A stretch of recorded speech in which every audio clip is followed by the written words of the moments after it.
Wake that ass up. Early in the morning. The Breakfast Club.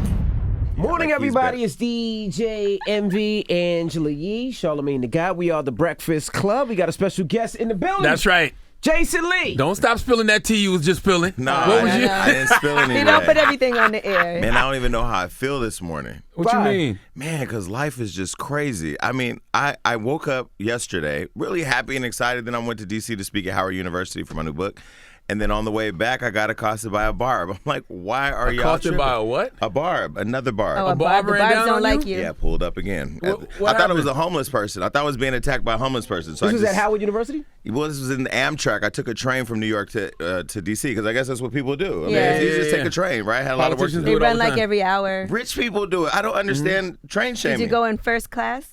I didn't even on the know there was a train? first class on a train. It's just I need to Definitely see first class. There is. I've well, done it. I've gone to D.C. because the flights from D.C. be kind of tricky, so I've taken a train. Yeah, it was a train. I got accosted by. I thought it was a homeless person, so I told my friends like relax, like don't attack this person. We don't need to be on camera, fighting with the homeless in the train station. But apparently it wasn't. It was What a did he barb. say? So what to you? happened? Oh, well, she. I don't know. No, it was a he. Okay. He had the work. He had the.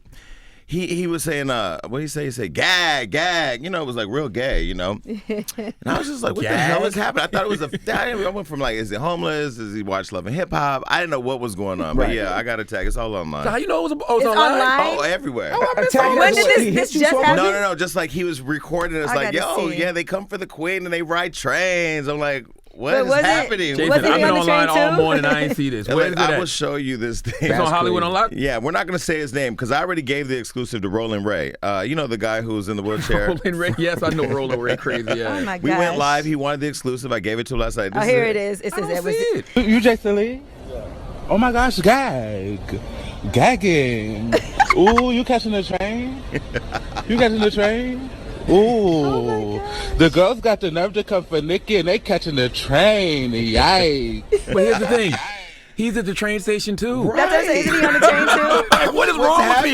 with people? But the internet is so stupid. So this happened yesterday. My friends were up late last night really mad about this. I'm like, what? He was on the same train. He's I on the think. train. Exactly. Yeah. I don't get it. That's funny because I took the train yesterday and I never take the train and I was on the train yesterday. He had to give me a Metro card. I'm not gonna lie. I take the train all the time. I know That's Right. the Wait real till the train, car. though. I never take the train. Well, yes, Y'all take the subway. I take the subway. It's a difference between the subway and My the train. mom works for New York City Transit Authority, Yeah. so I grew up and she's worked there since I was a kid. Not So more. I grew up my whole life taking the train. I didn't even know how to get to 52nd Street. But You had to tell me. does the train mean something bad? I didn't No. know because I don't No. take the train. I'm like, it's a train. It means you got somewhere to be. Right.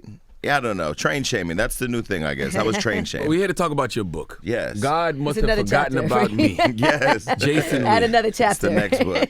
How has processing your emotions been? Being so transparent about personal shit. Yeah. It's been interesting. I when I started writing the book, I was more so going through a personal journey. Like I was going through this transformative process where I'm like, I need to deal with all my shit. So I went back to Love and Hip Hop, as I said last time I was here, to deal with my daddy issues, tell my brother's story.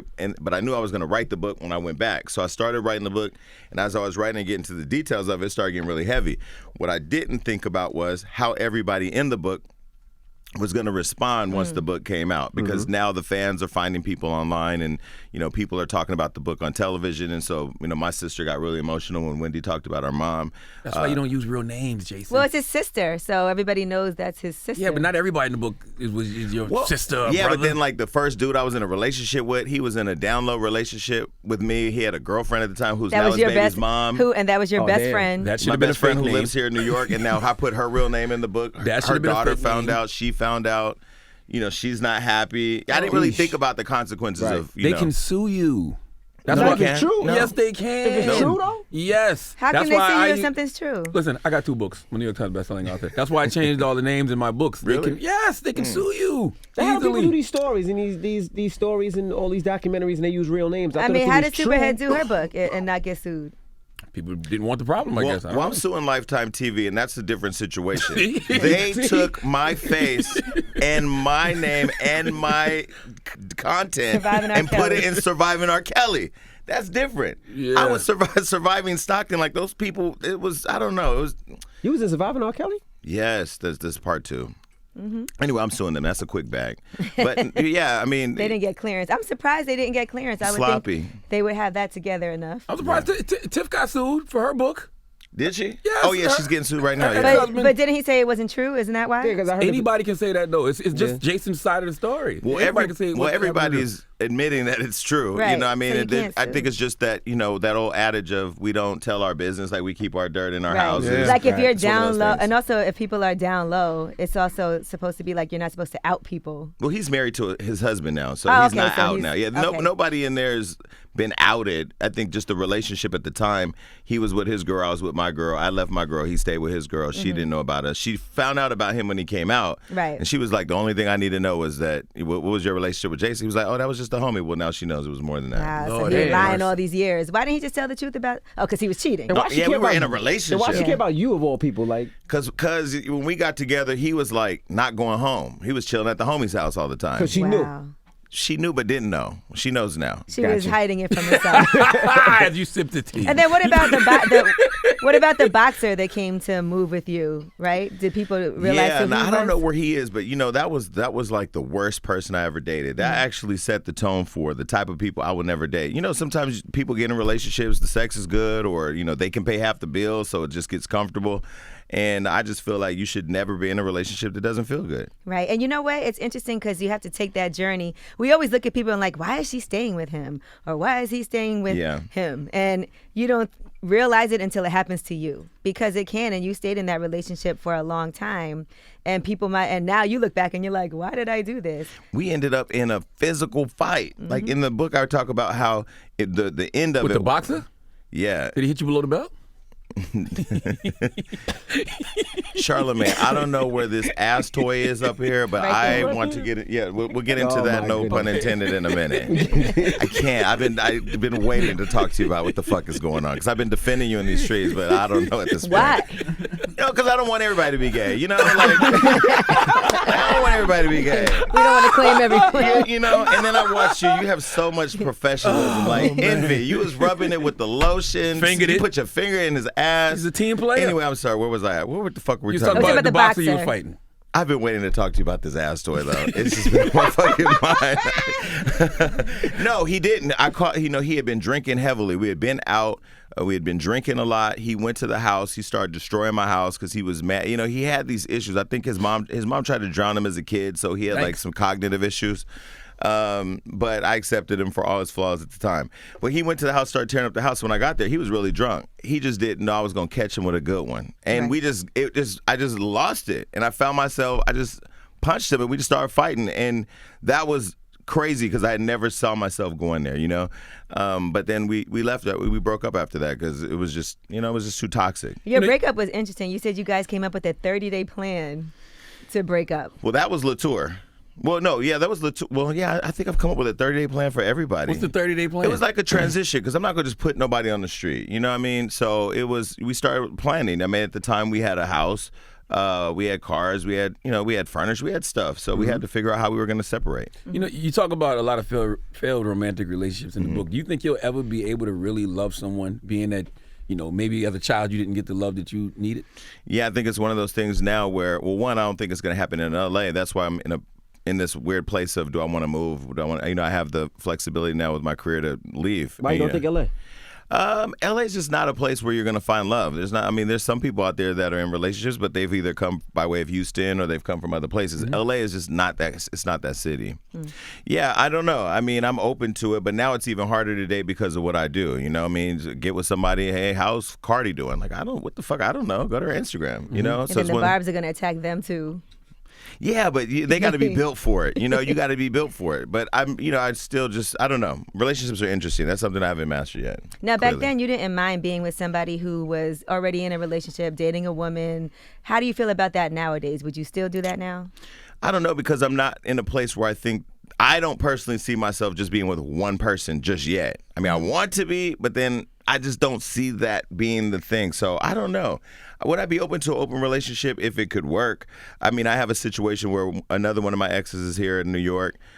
We were talking about having an open relationship. He has a girl. He knows that I like other guys. We went to Miami. We were trying to figure it out. One day I'm in the club here with Wendy and Nene, And this girl comes up to me and she's just like, hey, me and you have the same friend in common. I'm like, well, who? It could be anybody. Right. And then she says my ex's name. And I'm like, really? I'm getting run down in the club by a bottle girl? Whatever the fuck she was. So why does Jay stop bottle girl shaming? You sound like the Bob shaming you about the train right now. Nothing wrong being a bottle girl. Listen, we all got to drink, but that's what. We all got to drink. So what I did was I just put him and my other ex in a text message. It was like, yo, pull up, let's have lunch. So we all had lunch, and I just went in about how anybody I'm involved with will never run down on somebody else that I'm talking to. We have a certain understanding of privacy. Control your hoes is basically what you would say. Well, I don't call nobody a hoe. Yeah. I don't have hoes. I have friends. Okay. But yeah, she ran down on me. That was so I don't know. The open relationship thing, I'm open to it if it's the right situation. In a relationship like that, who's the most important player, right? Because I would think the woman, right? If the woman's with a guy and the guy likes other guys, doesn't she have to be the main person on board with it? No, actually, she would not be the main person. And she actually knows, what I love about my ex, everybody that he gets with, every female that he's talked to, he tells her about me before they even go anywhere serious, he tells them. So she would know that she would have to play second position. Lord have mercy.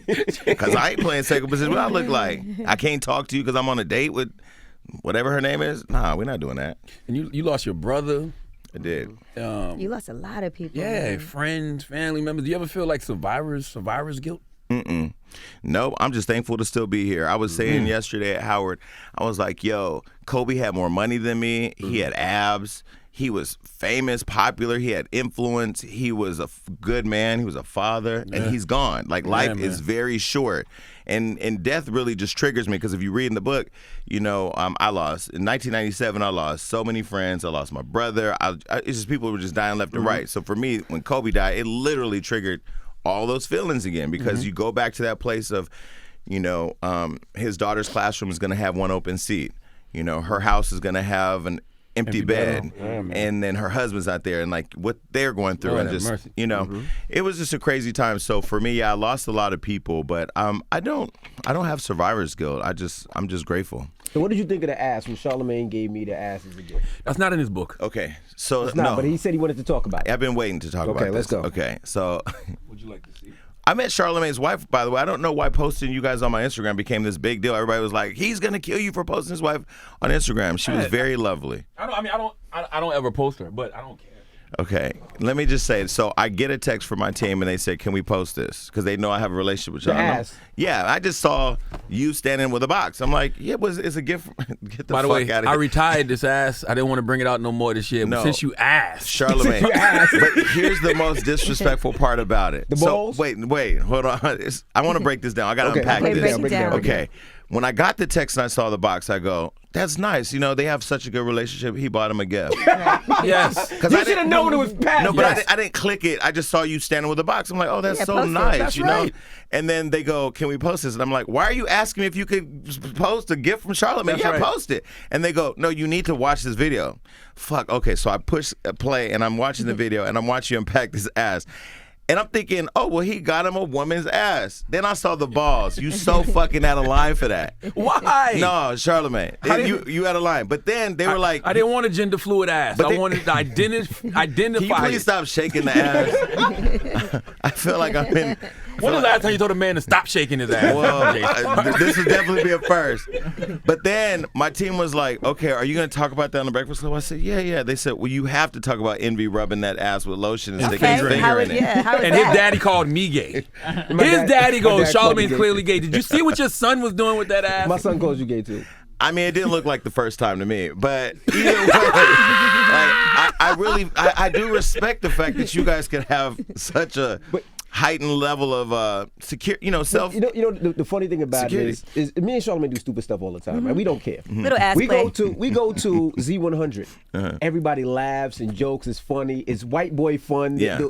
When we here, they can't handle it. Oh, they can't handle it. We're gay. We got an agenda. Can't handle it. It's the craziest thing. Our people need. I said this before when I was here. People have to get over being afraid to well, on one end, you have to be unafraid to explore, but some people just will never do it.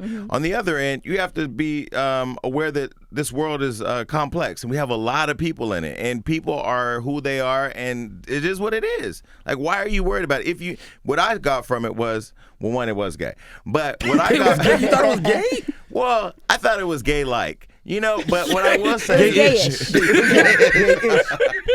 was gayish. Nah, I mean, clearly you guys are comfortable in who you are. I mean, so I don't know. That shit was funny, but it was gay. He's got a beautiful wife. I got a beautiful wife. Well, that don't mean nothing. Clearly, if you read Jason's book, that means nothing. That was a terrible defense. We were actually going to put the ass on the wall. And you know how in Apollo you got to rub the log? You smack the ass before you go. I heard about that. You know how disrespectful that is? Y'all took the Apollo and said, you know what, fuck a shrub. We just going to put an ass right here. They got a log, we got an ass. Yeah, but what if somebody brings their kid up here? Now the kid's playing around and just the finger goes in the ass. You got to know what rooms you're walking into. All right? Okay. Now, Jason, it didn't get approved, as you can see. It didn't get approved. Now, Jason, you also were very persistent from an early age. And it's amazing to me that you have come into contact with so many icons, right?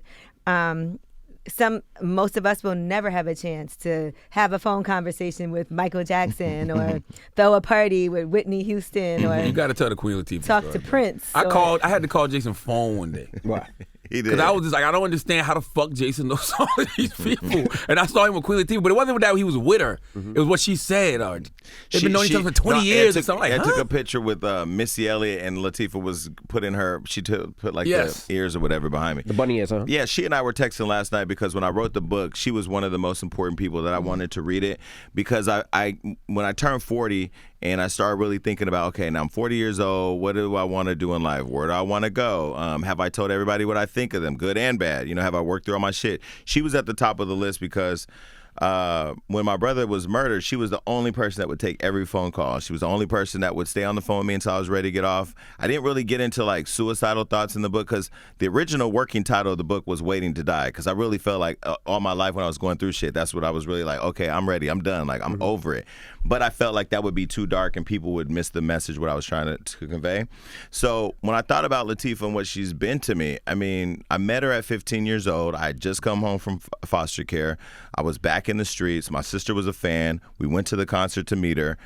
We jumped over the gate, got caught up, ended up lying, getting passes, finessed our way to get to her. And then when she came out, I just stood in front of her like, yo, what's up? I need to holler at you. And I need your number.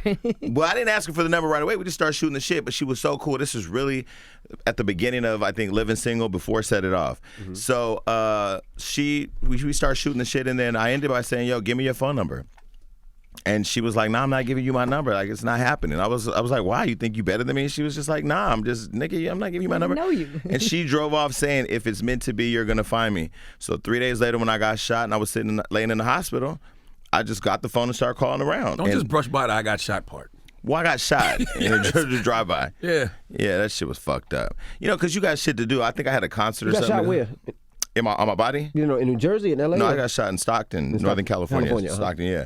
So I got shot. I'm in the hospital. I'm like, damn. So I got the phone. I started calling around, and I was able to get her on the phone. I called Fox. He finessed it. I finessed it. You like the story, though, right? Yeah. I called up, and I was like, yo, this is Queen Latifah's cousin. I just got shot. I can't find my family. I think they're going to cut my leg off. I'm bleeding. So they started, like, really tripping, and they took the phone to her trailer, and she didn't call me. She didn't answer there, but they gave her my phone number. She called me back. When she called me back, she invited me to Living Single. And once I went to Living Single, and I was able to see like us working, us getting along, hugging, people loving on each other. I think the first time I went, they had a rap party. I met MC Light. Met Erica Alexander, who I've seen up here a lot of times. Yeah, I love Erica super Alexander. dope. She was super dope. Now Kim Fields, she was a bitch. That one I didn't like her. She was rude as hell. She was mean. I think she was Kim Fields? Yeah, she was in a sunken place at the time. I didn't like her. I just remember her almost running us over with her Jeep. She was dating this Asian man at the time. That was the 90s though. Yeah, whatever. She's probably on cocaine. Jesus, Kim Goodness Tootie. gracious. Go ahead. Don't do Tootie like that. Okay. So maybe she wasn't on cocaine. I don't know, but she was on some shit. But so I went up there. and, I just fell in love with our people, and I just fell in love with her. And she became like a family member. Just would take every phone call. At the time, she had Sky Pager, so you would just page her, she'd get a phone call. And Erica Alexander got me on the show as an extra. I mean, I went out there thinking I was a star, and Dana checked me. Our relationship was very, like, just real. And then you was on the show. So what did you do on the show as an extra? I was on a date with a girl. You know, I was acting. I said I'm gonna be on a date with her. Okay, fuck it. Got my little SAG eligibility. Yeah. So the reason I respect that story is, number one, just, you know, that you gotta have, that's that DJ Khaled level of annoyance, just being in front of people's faces to meet somebody. But also, I never met Queen Latifah. When you said that was crazy. I actually told her that. You had because when you had texted me and said, you were like, yo, for real, like this relationship. And people think, you know, we all take pictures with people. We don't know the level of the relationship. That one is like a real personal one. I actually texted her last night. I said, listen, because when she read the book, she just texted me and said, yo, this is a really good book. And I said, well, what do you think about your chapter? And she says, I haven't read it yet. And I'm like, well, that's why I sent you the book, because I want to know what you think. And she's just like, you know, the vanity, I don't have the vanity to start at my chapter. I started at Floyd's chapter. I said, okay, cool. Well, tell me what you think. So she texted me last night and she thought it was really good. And her opinion matters. Yeah, because, you know, it shows really just what a real person she is.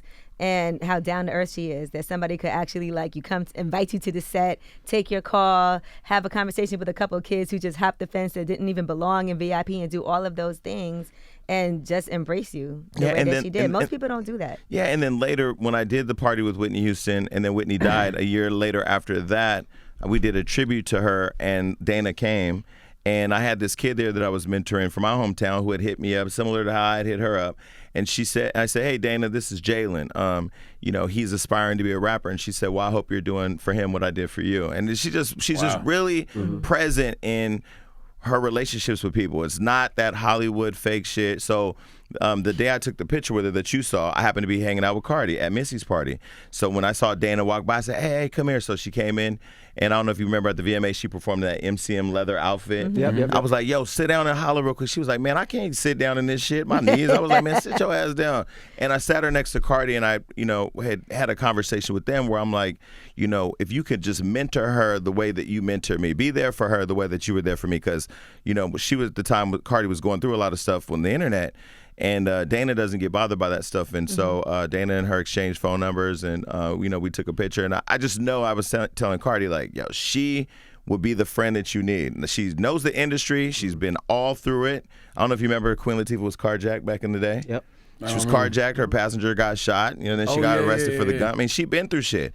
So they exchanged numbers. So I hope they stay in touch. I don't feel like Queen Latifah and Shakim get the respect that they deserve. They're not celebrated enough in our culture. Because just from afar, especially with me building like my production company, I've always watched Shakim and Latifah. Like, that's what I like. I like that unit. But it's interesting you say that, because people don't realize behind Latifah is Shakim. You know, and they've been partners forever. Back when she owned a VHS store, you know, selling movie, you know, like a Blockbuster. She had her own Blockbuster. Back in the day, they've been business partners for a long time, and he's been really supportive of me in Hollywood on Knox. So and I feel like he doesn't want to be in, like, all in the mix like that. He likes his position, just kind of, you know, doing his thing as her partner on everything, but not wanting to be in front of everything. Yeah. And some people like that. And they make it work for them. Yeah. You said that you never received backlash for your sexual identity. Yeah, not until I got on Love and Hip Hop. I mean, nobody's ever called me a faggot or, you know, until I got on Love and Hip Hop. Even growing up? Nah. I mean, in my community, you knew, like, being gay was not cool, at least back where I'm from. It was a very conservative, small city. Everybody was a gangster. Everybody was, you know, making babies and shit. It just wasn't the thing to talk about. I didn't really receive that until I got on television, you know? And that's why, in part of writing this book, I'm really starting the process of developing what I want to put my name behind. So one of the things that I want to do is support LGBT kids from being bullied. Not that I was bullied as a kid, but I look at the kids that I've met or kids online, you know, now that I've talked about being molested in my book, people coming out, you know, kids posting online videos of them talking about being molested and feeling the confidence to share their story. I just feel like I have a big enough platform now where I can decide what I want to do beyond spilling the tea. And that was another reason I wrote the book, because I feel like there's so many layers to me, and people just know that one layer, and this is just another. But now, that's all you've given people, Jace. Yeah, but, you know, you read what's in the book. You know how strong you got to be able to put out there that you've been molested multiple times, or that you've been shot, or, you know, watching the police step in your brother's brains and how that affected you, because I do have triggers. My brother is a major trigger for me. So I'm just thankful that people have received my book and received my story and have embraced me and are, doing a lot of good things and sharing it with other people. But like, I wouldn't be able to handle somebody going after those triggers, because when you were younger, you weren't openly gay. So a lot of people discuss like, oh, well, it's not a big deal anymore. You can just come out. But it still isn't that easy for a lot of people, and we see that. Yeah, I mean, I see some of these artists struggling. I do feel like the industry wants you to be a Billy Porter or a Lil Nas. Like, they want you to be super flamboyant. They want you to wear chandeliers and fucking eyeshadow and heels. Like, I find myself sometimes frustrated that I feel like mainstream media really wants you to be a certain type of gay in order to be on a magazine or to be featured or whatever. And I'm not going to do that. Like, I'm not going to be something that the industry wants me to be to get those accolades. I could play all those games, so I'm not going to subscribe to that. I don't know why people are still afraid in this era, though. Like, just be yourself. Just be yourself.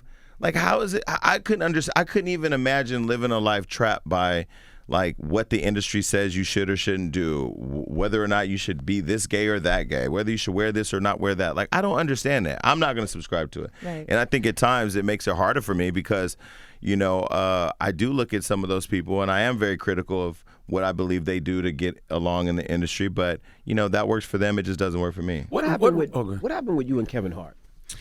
So that was New Year's Day, right? I don't know if it was New Year's Day, but basically he had come out with a documentary. I hadn't even seen the documentary yet. I don't even write the content on Hollywood Unlocked, but I own it all because my name on it. I own the company. I saw a headline. I saw that my staff had wrote Kevin Hart's wife finds out about cheating via DM. Now, I didn't think that was a bad title because it's something that's going to intrigue people to go watch the documentary, nor were we paid to promote it. So the next thing I saw was Kevin had left a comment basically criticizing our post, saying that out of everything in the documentary, this is what we chose to talk about. And I thought, like, what's the big deal? Like, you're a superstar. You wasted time on our little page about our caption. So I said to my team, come to the house. I'm going to do a video. But in the meantime, I'm going to watch this documentary. And I watched the whole thing. Now, I do have a very critical opinion about it. I think the way he talked to his trainer on the plane was low. Right. It was low brow. It was low class. It was trash. And I feel like the people around you who help build you up, those are the people that you're supposed to gravitate to the closest because they got to hold you down when times get rough. And I don't know. I didn't really like that. I'm surprised they kept that in there. I was surprised it was in there, too. But that leads me to believe it wasn't real. No, it was definitely real.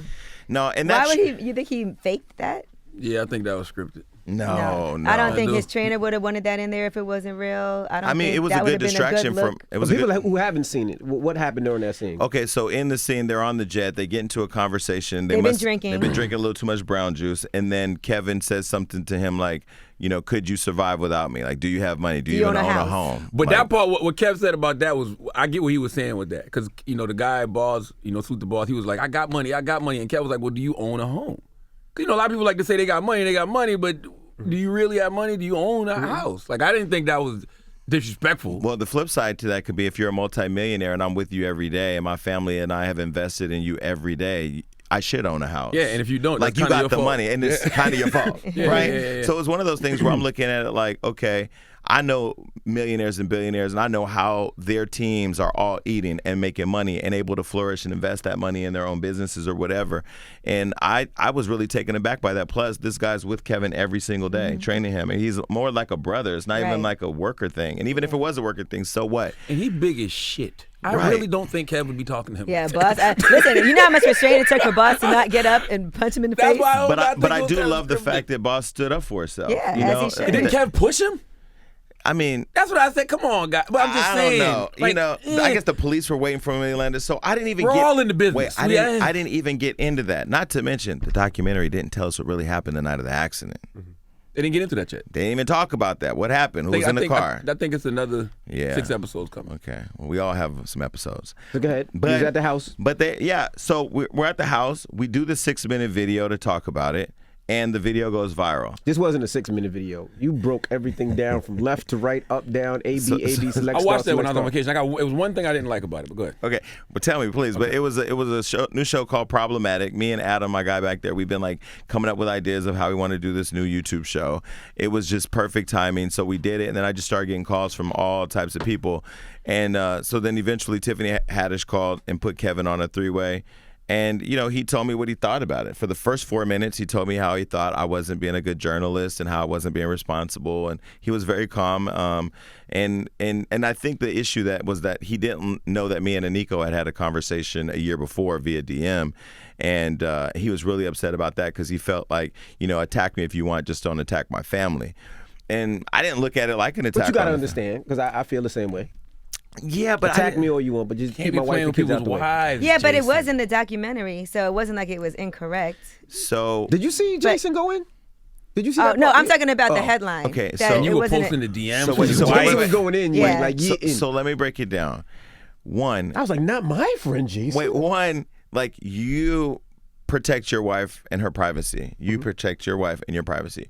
Once you put your relationship public, it's there for public consumption. Once you take a picture. I mean, once you have a TV show, you cheat on her, and then it becomes public, then people are going to talk about it. I agree, but if I don't like what you said, I can still. Yeah, you can be mad. This is what I said to him. You can be mad, but he said something that I thought was interesting. He said, if you're aspiring to be like Vanity Fair and The Hollywood Reporter, nigga, I'm aspiring to be Hollywood Unlocked. That's what the fuck I own. Right. I'm not looking for the white people in the industry to validate what I do. Whether they've written about me in Vanity Fair and Vogue and all these outlets, but I don't care. I love coming here. You're not like, I'm going to be the next Hollywood Reporter. I don't care about none of that, because when I look at our Instagram, we have more followers than the Hollywood Reporter. When I look at our engagement, or when I look at, I'm a black man who started my business from scratch. But what I said to Kevin was, you just taught me how to get your attention. Now, I can write all these positive things about you, and you never come on my platform. I got a nationally syndicated show. You haven't come on my show. You haven't congratulated me. But yet here we are talking about a post that I posted up 30 minutes ago. I forgot about that post. I'm on to the next post. I'm not even tripping. And we didn't even put all the critical things in it that I could have. Everybody had their triggers, though. Everybody has their triggers, and I did understand where he was coming from. He didn't know about the messages between me and his wife. In the message, I had said, I called her a stripper, which she's not. It was just me baiting her into an argument, and I apologized. That's not nice at all. You call a man's wife a stripper. I did apologize to him for that part. I even went and did another video and said, hey. Yeah, you did. My bad. I shouldn't have said that. But you still ain't pulled up. And you look at these people, and I'm going to start being on their asses. We have a whole new program at Hollywood Unlocked. We're going to start filming people on the carpet that don't do interviews, and we're going to start putting that out, just like they did at Black Tree TV recently at the Grammys. Right. I saw that. And I'm going to start putting that, because I've said it several times I've been up here. These black celebrities on the carpet will spend 30 minutes with E! News and walk right by all black press. Why? But that's why I disagree with you on when I saw the Problematic video. Kevin Hart goes out of his way to do black press. I know for a fact, especially here with the Breakfast Club, historically over the years, before we were popping, his he PR his people business to would come not back. have the Breakfast Club as a stop. Did he? And Kev would be like, no, I'm going to do the Breakfast Club. Yeah, they call us up directly. Like, Yes. Wayne will hit me and be like, hey, Kevin's in town. He wants to come do the Breakfast Club. Can he make it happen at this time? Like, they directly He goes out of his deal way with us. No, he does. to do black press. We ended on him saying, now we're connected, like, let's build a relationship. I think he went on his show and said something positive. We're not in a bad place. I mean, I'm just answering the question He's because I a was cool guy, asked. though, and I'm sure at some point he will. He's true to his word. Yeah. Well, yeah, but I will say, like, I got into the industry, if you read the book, because I was captivated by it, right? I was captivated by us all being able to be productive and be positive and be inspiring. I love music. I love Michael Jackson, Prince, all of that growing up. But now that I'm in it, in the lane that I'm in, especially with Hollywood Unlocked, not even the radio, but Hollywood Unlocked, like, I see the worst of it too, all day long. It does get to a point where I say, I probably got 7 good years left of really doing what I need to do to sell my company. But I see the worst of it, and I think what people, and the reason why I came out with these sweaters, The Culture Needs Me, is because I don't work for any label. I don't work for anybody where I got to change my opinion about things or think about saying this or saying that. I know the people I know, and I don't know the people I don't know. And I don't really care about being popular. I just care about being effective. And, controversy does drive my business. And although I don't always want to be controversial, I'm not running from it. Right. Gotcha. And I'm not going to respect- apologize. You get more respect when you're honest anyway, though. So even those people that you don't know now, they don't want to know you in the future because they know they can get an honest opinion out of you. Yeah. I mean, the people that I do know and that respect me, you know? I went to Puffy's house during the Grammys. I didn't go out this Grammy season because this whole week was weird. And then with Kobe dying, just the whole thing was just, the year was horrible. But I went to Puff's house because I heard Beyonce was coming, and I wanted to get another video that looked like she was. Beyonce, I love Beyonce. Listen, you talk about that Rock Nation brunch, and you created a whole fake email to say that you were invited in. Yeah. That's crazy. That don't work no more. Now that does not work. You now gotta they have have an actual you have to have an actual. There's an actual process. Although, See what you did? You effed it up. Although this year I didn't go because I didn't get invited. Clearly, maybe because last year they thought I chased Beyonce through the party. But my team went. You know, they went. And they finessed their way in. Right.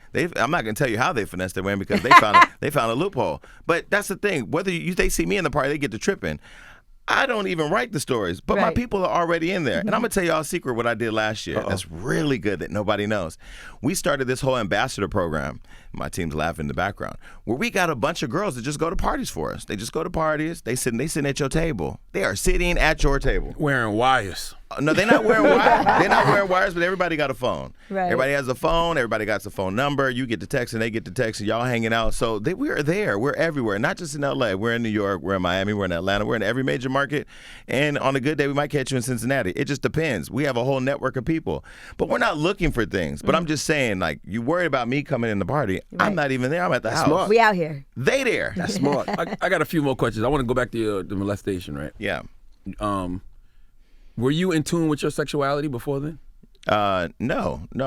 Because I have a bunch of friends who are slightly cavemen who feel like you're born that way? No, they feel like that you're not born that way. They feel like when a guy gets molested, then that's when they turn gay. You know, I haven't done the psychotherapy part of this process. I haven't been in therapy yet. I haven't worked through all that. I've been asked this question, like, do you think you were born gay or do you think you were gay because you were molested? Molested by a man. Molested by a man. Yeah. I said, I don't remember sexuality before then. Remember, this was the era before, we didn't have Instagram. We didn't have social media. I didn't know where porn was. I didn't know what a gay club was. My mother had a transsexual staying at our house at one point with very bad fashion sense. But other than that, I never really seen gay.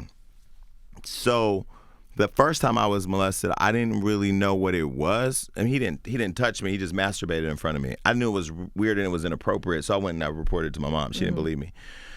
The second, she didn't believe you? No, she didn't believe me, and she had been raped by her dad, which I thought was crazy because your mother didn't believe you. She should sympathize with yeah, like you should, and then I remember her making her at 7 go to the police department and tell the police. Like I had to make her go.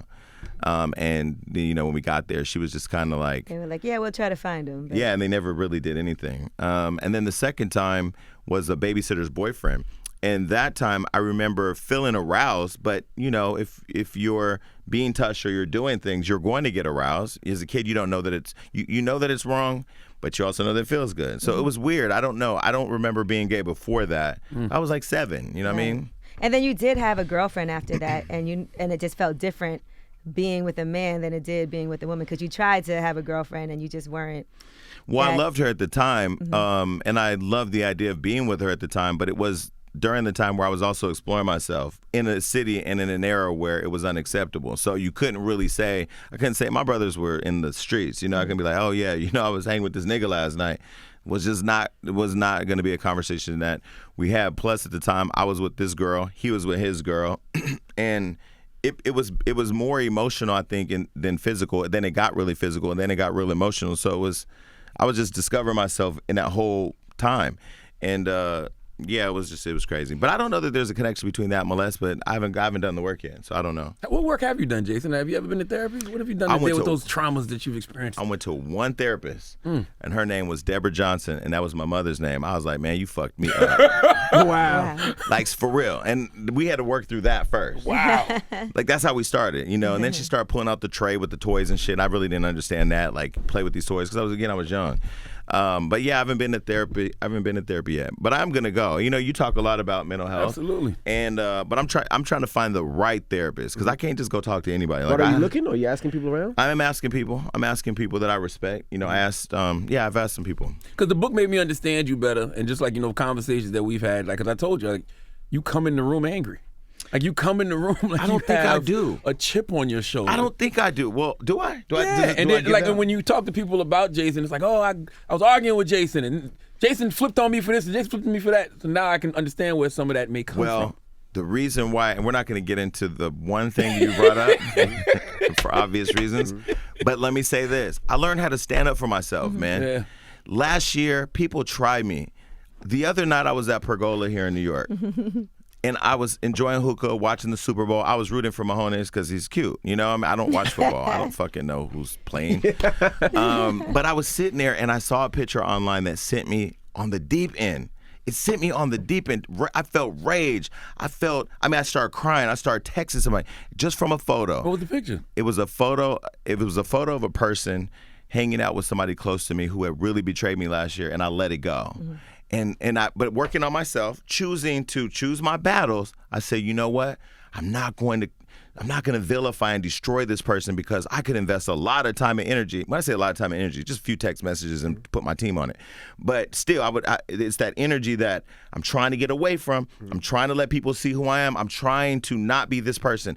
But I saw this picture and it sent me over the edge. And I found myself in a rage, wanting to figure out how to destroy this person. But I say all that to say, last year I got destroyed. I got tried. What you're talking about, I learned to stand up for myself now. I learned when I walk in a room, I know who I am. I know what I bring to the table. I know to say no. And sometimes when you say no in this industry, you know, people who feel like they have the power over you will push you and try to put you in a box. And I would rather continue doing what I do best on my own terms than to subscribe to politics that don't serve me and my brand. Right. But that photo, I'm learning again. I'm growing because I can't go there and put your anymore. energy into that. That's bad energy for you too. And then it comes back. That. Yeah. But it will be in my next book for sure. But let me ask you about this now. I saw you and Kendra G. I was following that back and forth that you guys had. Darkness. So, and it was That's all my over sister, so OG from Basketball Wives. From Basketball Wives, and you guys had a whole conversation about that. She didn't like what you had to say, and you didn't agree with what she was saying, and it got a little hostile. And then there was some back and forth afterwards. So where do you stand with that now? Yeah. Well, for the people that don't know, explain what happened with the whole rant. Okay, so I was watching the whole, you know, the way we produce our show, it's real ghetto. We just see something trending, we call a person, you want to come on, they come on. If you don't want to come on, we just talk shit about it, right? So we had saw the OG Evelyn Lozada thing happening. I had never interviewed Evelyn Lozada. I had never even met Evelyn Lozada. But we had DM'd each other a couple of times over the last couple of years saying, hey, would you come on our podcast? Yeah, I'm going to come whenever I'm there because she doesn't live in L.A. Well, when this OG Evelyn thing happened, it was just perfect timing. She was in LA. I'm like, yo, pull up, do the show. You know, I didn't know OG. And so when Evelyn came on, I interviewed her, but I guess because I didn't attack her or shame her for being a colorist or whatever people assumed that she was being, because that's just not what our show does. You know, people were upset. And then I had scheduled an interview in Chicago on WGCI, which was one of our affiliates, because I'm on the weekend in Chicago through Hart. And I went into that interview thinking similar to walking in this interview or walking in Big Boy. Like, this is iHeart. You know, we're family. Like, I don't need to worry about being attacked. You're going to ask me my opinion. We're going to have a good conversation. She had asked me to go to drinks the night before to kind of chit-chat with me. I don't like talking to people before my interviews because I just like it to be authentic. But I said, okay, I'm in Chicago. Come out. Let's have some drinks. So Kendra came out. We had some drinks. She wanted to get into the conversation. I said, save it for the show. Ask me any question you want. But I'm thinking I'm in Chicago for 1 whole hour to talk about whatever you want to talk about, but I'm on Wildin' Out, Loving Hip Hop. I got this new nationally syndicated show, my iHeart family. I got all these things. We're going to talk about maybe 10 minutes most because I don't really give a fuck about the Basketball Wives. And I'm not none of these people's friend. And if I say somebody's not attractive, I have the right to say that's my opinion. I had said that I thought OG was ugly. That's what I said. That's harsh. Well, half the shit I say is harsh. I know. You know what I mean? But yeah, but but I feel bad about it now. It is because she's not ugly. Well, that's a strong word. I ain't gonna go there no more. But see, you know, and this is where the world gets sensitive. If that's his opinion, that's his opinion. Like if I think something's beautiful, he might say it's ugly. But if he says it's ugly and I'm saying it's beautiful, it's his thing. You know what I mean? But what I say, what I will learn is my platform and my voice. And when I said it, I just said it, but then it started being repeated and echoed and repeated and replayed and reposted, and it became like bullying almost, right? So hurtful, like, yeah. So, I mean, I still, you know. Go ahead, Jason. She's not ugly, Jason. So, once again, I'm gonna let that go. I'm gonna let triggers, that go. Though. People might have been saying that to her when she was young. So I went to go do this interview, and I walked in disarmed. Like, yo, I'm at iHeart. This is family. Right. And the interview went 5 minutes about Hollywood Unlocked and all the stories I've done and this and that, and then it went into 55 minutes of just challenging my views on colorism and not understanding a black woman's perspective and taking sides with Evelyn and how I was bashing OG and the beauty of OG. That's what hurt me the most, because I know I could feel that I hurt OG in that interview by spending so much time doubling down on what she looked like, and that I regretted. That's the only part I regret. I put it on my YouTube channel and I labeled it "An Hour of My Life I Can't Get Back," because it was just like the worst time I've spent, you know, talking to people. But what it taught me was, okay, I don't give a fuck who you are now. I'm gonna always be ready. iHeart or not. No, but I mean, that's just not, you know, again, that's just me. You know, I look at, this is why I love doing this show. I can come up here and have fun. We can talk shit. It can go from you being, you know, that ass thing that you got over there, you know, to like, but you give me an opportunity to clear up shit. You don't attack me. It's fair. You don't ask questions I may not want to talk about, but you at least let me answer and say how I feel, and I don't feel attacked for feeling the way I feel. But we'll challenge you, but that's what the show is about. Yeah. It's to let you speak and say what you have to say. We'll challenge you if you don't agree, but we don't want to be nasty or disrespectful. But also, and Jason, you're a tea spiller. You're a provocateur. You know what I'm saying? You speak your mind. You say what you want to say, so people feel like they're gonna say the same. Do the same to you. Yeah, I've never attacked anybody on my show for a whole hour. I've had somebody pull a gun on me on the show. Yikes. I've had people, you know, not be happy with questions I'm asking, or, you know, be mad when we end the show. Why'd you ask that one question or this and that?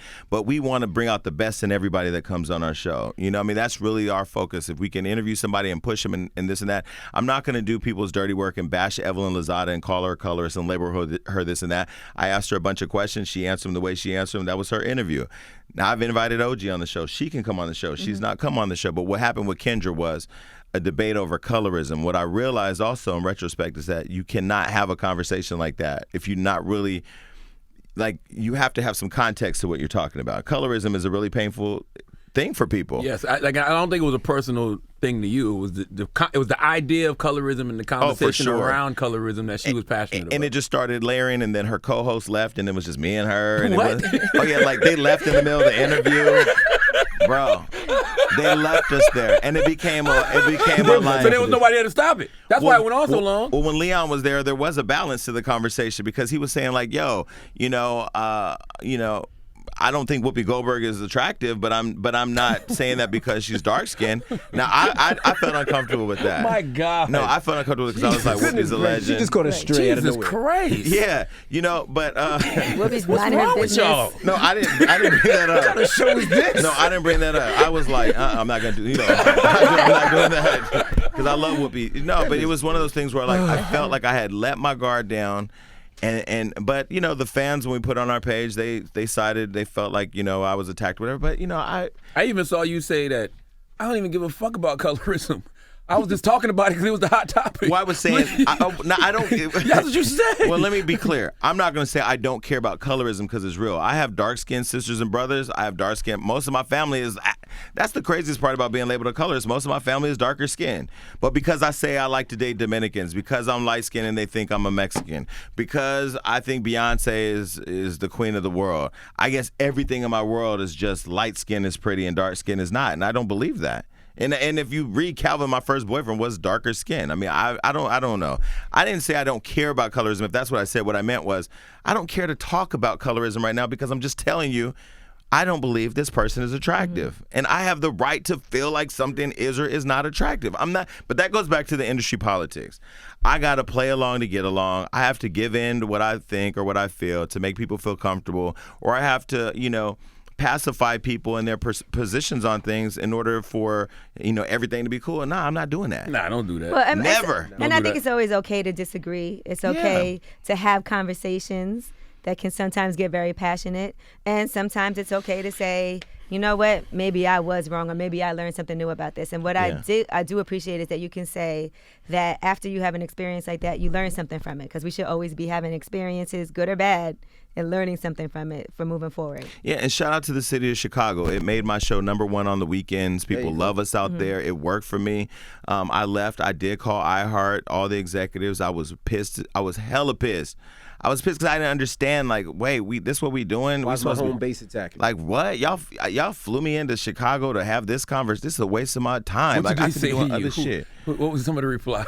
Well, I wasn't letting people talk at first. At first it was like, at first it was just like a lot of one-way conversation, because this radio thing is new to me, and I've been struggling with the politics of it all, because I'm Hollywood Unlocked. I'm going to always be Hollywood Unlocked. After iHeart, I'm going to still be Hollywood Unlocked. When I sell it, it's going to be sold as Hollywood Unlocked. And I love iHeart, and they've been great partners to me. But we're understanding how to work together, and now, but that's not the only iHeart person that came for me. I saw Big Boy on my Instagram. I like Big Boy. I respect Big Boy. My team loves Big Boy. They're like, he's a fucking legend. He came for you?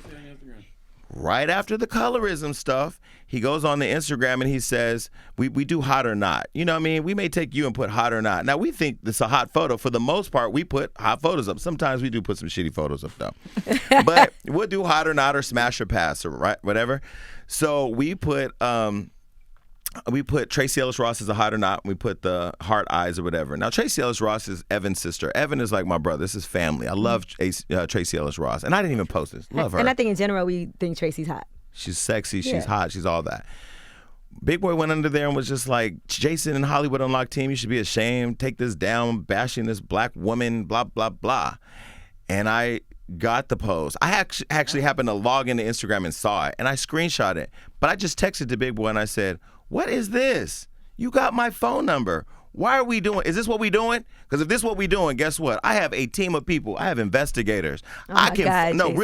Swear to God, paid investigators. All I got to do is have your phone number.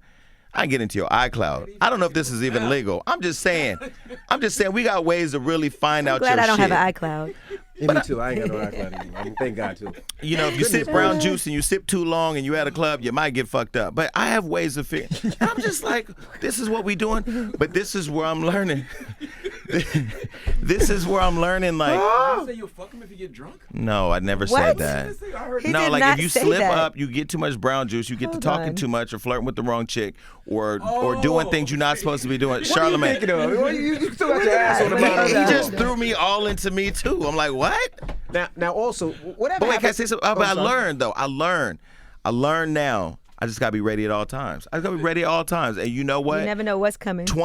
I know what's coming in my book. It's all gonna be in my next book. Is all gonna be in there. Because I was in Miami with Wendy. We were getting off the yacht, and I said, "I'm gonna send you my book." She says, "Is it a tell-all?" I said, "No, it's not a tell-all." My next book is going to be how to master the business from my perspective, and in stories like these that tell the story. The person that dishes it has to always be willing and ready to take it.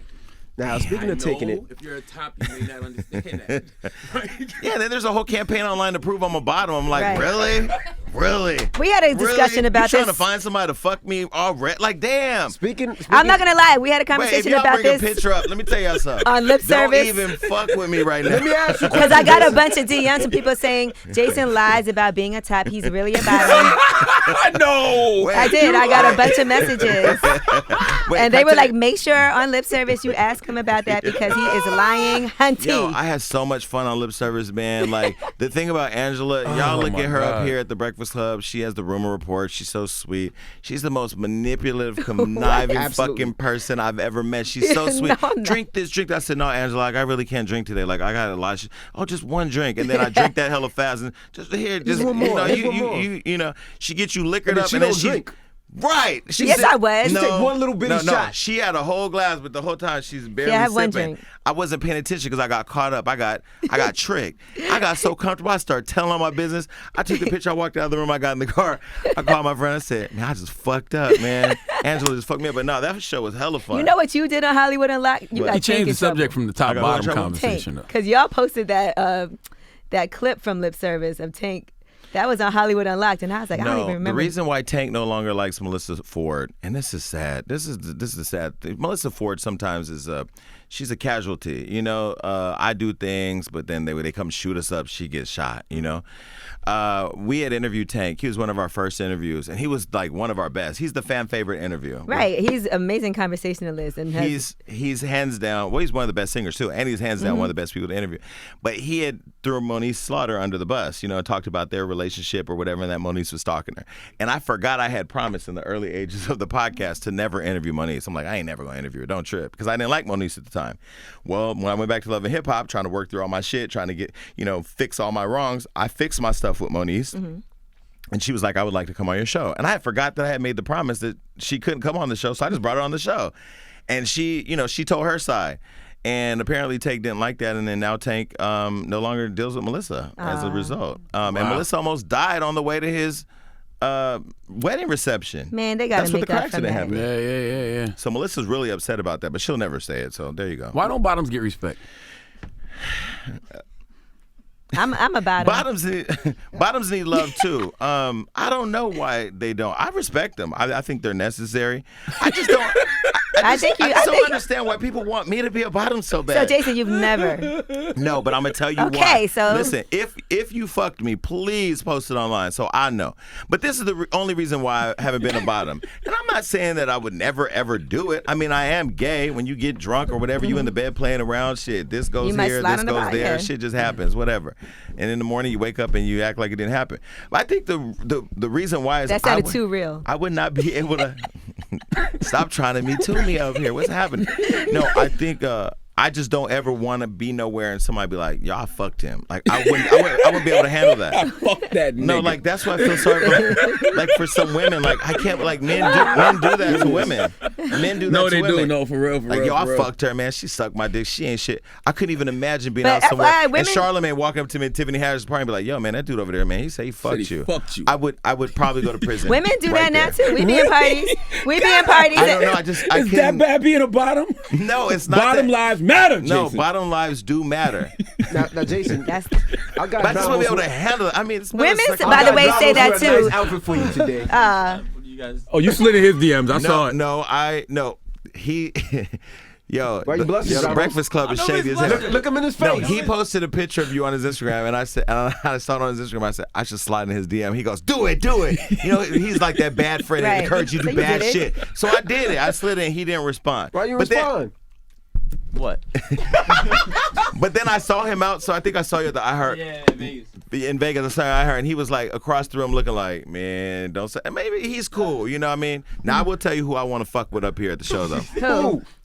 What's that motherfucker's name? Who? Angelo. Is that his name? Angelo? Oh, that's my little personal cameraman.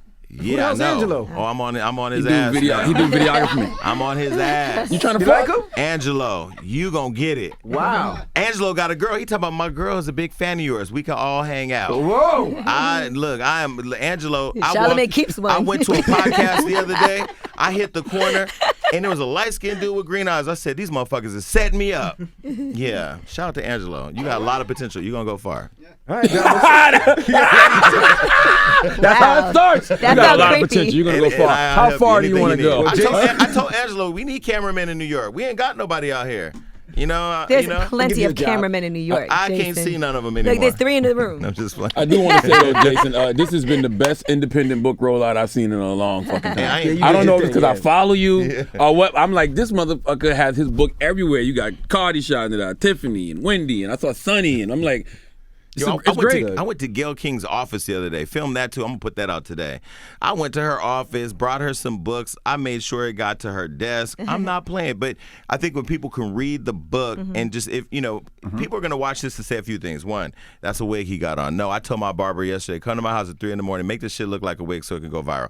Number two, he's messy. I'm not gonna read his book or whatever. If you read the book, I promise you, it's a book that will help other people who need hope and that have been through shit. It's not messy at all. No. This book is not at all. It is, I feel like, about persistence. It talks about your upbringing. We learn a lot about the hardships that you had to deal with, the losses in your family, even like the lack of being able to show emotion because you weren't feeling loved. Like you said, you felt like God must have forgotten about you. The part that religion has played in your life, throughout your life. So I think there's a lot here.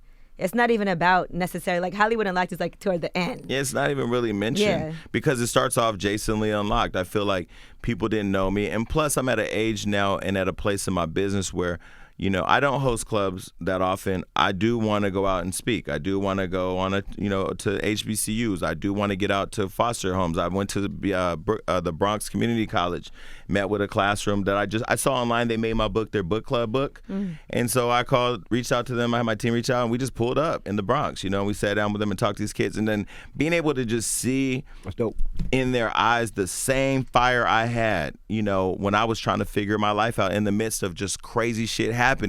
If I can just offer something, then great. And I'm going to be out here in New York. I'm going to invite you guys if you have time. February 18th? I'm going to be at the City College in Harlem, speaking about the book. It's going to be like 600 or some people, and we have some special guests coming out.